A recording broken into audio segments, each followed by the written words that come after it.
What's up, guys? It's Moto Rich here. Look, I need you guys to share and subscribe and like, and if you are already subscribed, make sure you hit the bell so that you get notifications every time I put a new video out. Look, I'm trying to get like out there in the algorithm so that more people see my videos, and I could possibly get the get some like contests going out there. I want to give stuff away. I really want to have some fun with the channel.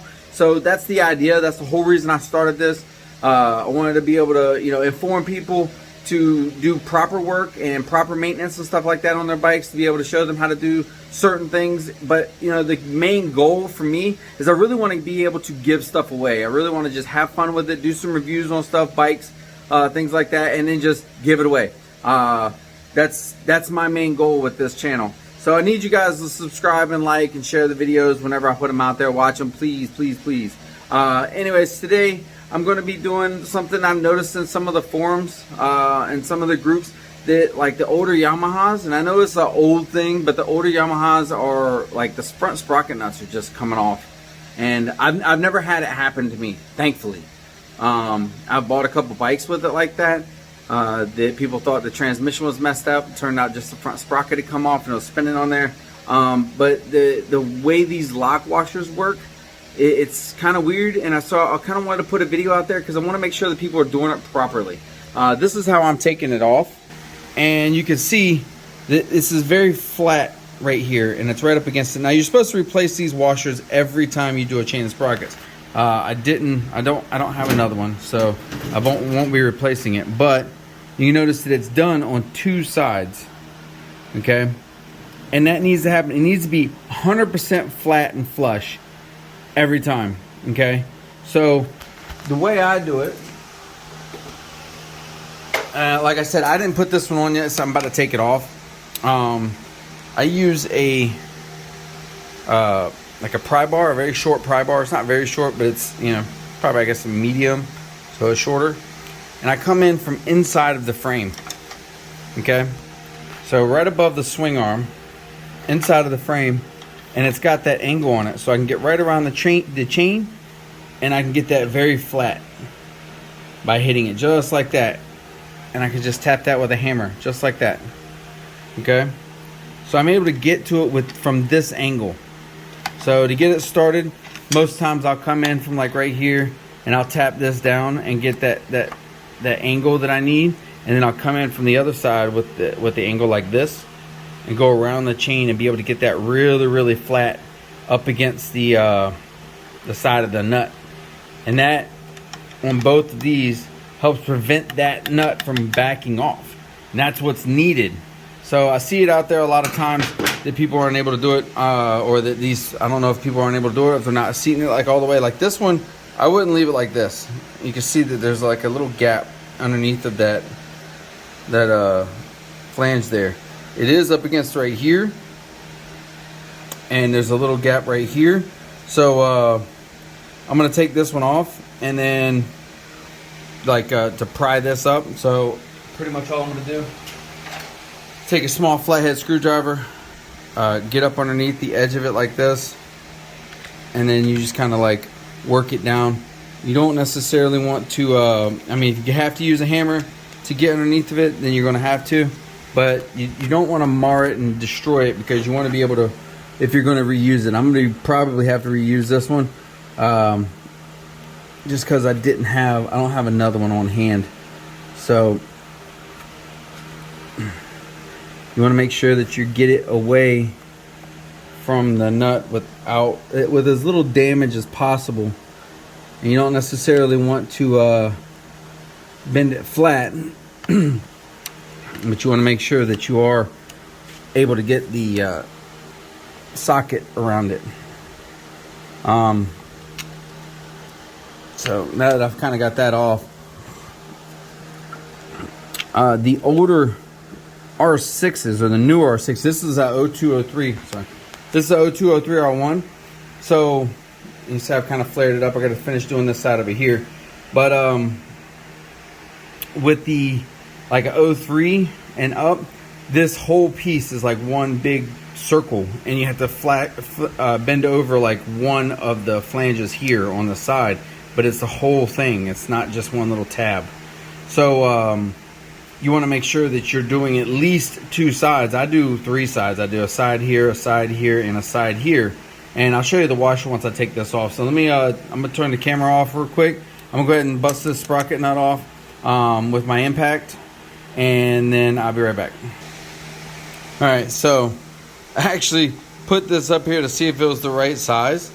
And as soon as I put it up there, and after I pulled this flange back, I tapped it back with the screwdriver, just tapping it. And I put this up here and to see if it was the right size, and the nut actually loosened. So I didn't actually, there's no real force behind this. Okay, I know it's really rusted, shouldn't be, but so the cup side goes inward. See how it's recessed. That goes inward to kind of go around the sprocket, or not the sprocket, but the counterbalance shaft or the output shaft. All right, and then this washer is shaped like a sprocket. So when you're putting it on, it has to be 100% seated all the way down. That's what keeps this washer from moving. If you get it like this and then you cinch it down, it's not going to work, because then this washer can spin. This has to be on the teeth, okay, all the way seated, all the way down on the teeth of the sprocket or the output shaft. That way it stays still on the sprocket, the whole, or the output shaft. The whole thing spins, but this washer stays still.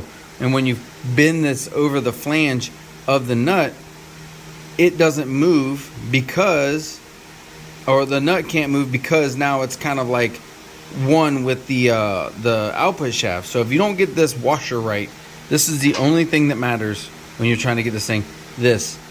Okay, this has to be exactly right. It has to be lined up on this cog or on the splines, and it has to stay seated on the splines all the way down so you get the nut all the way on, and then you bend the flanges over the edges of the nut and you get them as flat as you can, and it will never back off. It won't have a problem. If you don't do that right, then you'll have a problem. So I'm gonna do the sprocket change real quick. And then I'll start this video back up. I know people, I'm not showing how to change sprockets, okay? And it's pretty simple. After you get this nut off, you take these, nuts off here, you pull the wheel off, pull the sprocket off, change the chain, everything like that. That's not what this video is about. This was just how to do this properly, okay? So hang on. All right, I just cut the chain off there. So the sprocket's able to be removed like so, just like that.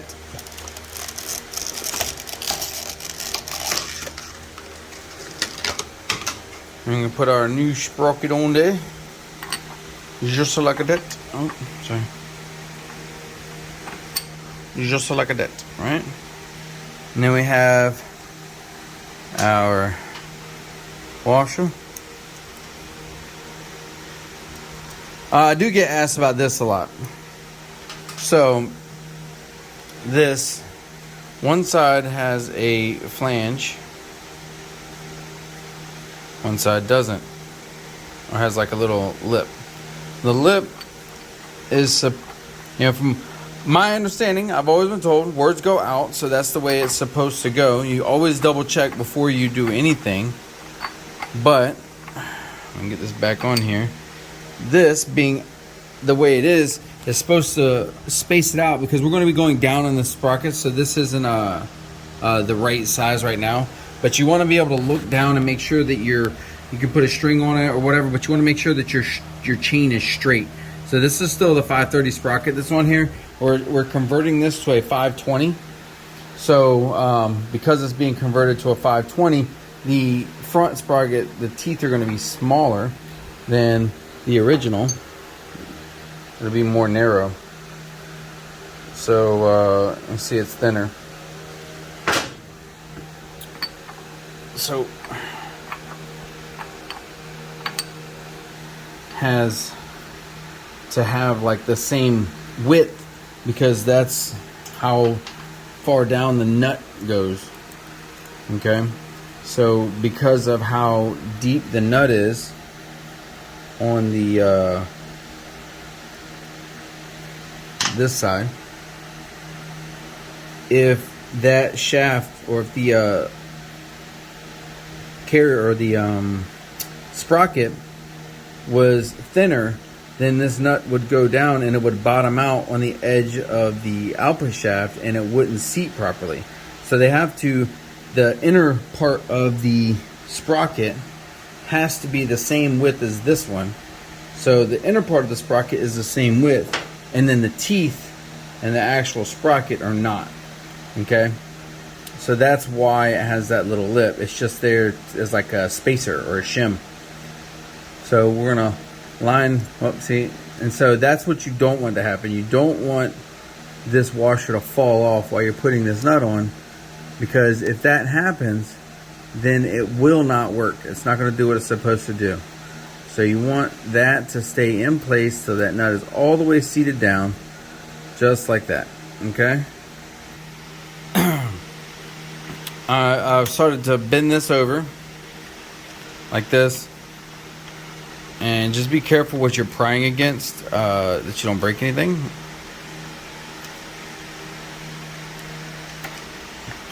If you pry at all, you can do it without the chain on here. You just rotate the tire until you get in the right spot. And like I said, when you go like this, it kind of goes around the chain.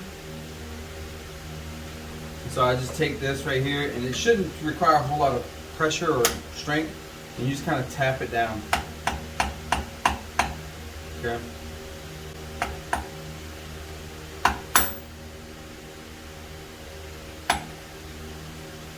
And get this as flat as possible.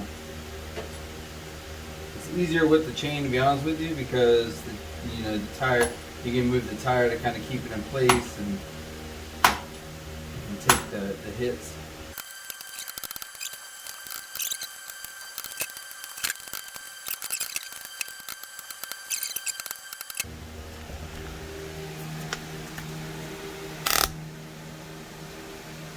You see that is very flat on the top there. Okay, and on this side over here, right up against it. Take it out of gear. You see that this one's the same. Okay, I have that seated as flat as I can get it, because I don't want this thing to come off, and I don't want this nut to move, because then that sprocket comes off and it can cause a lot of damage. So that's pretty much all I wanted to show, was how this is supposed to work, how it's supposed to look when you're done. And you reuse this. You should have a brand new one. I reused this one because it, I just did. So get over it. But you should have a new one.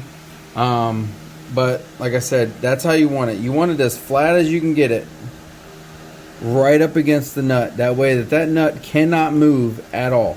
So this nut will never back off because of the way that that's mounted. So hope this helps. Like, subscribe, check out my other videos, and leave a comment down below. Thanks a lot, guys. See you next time.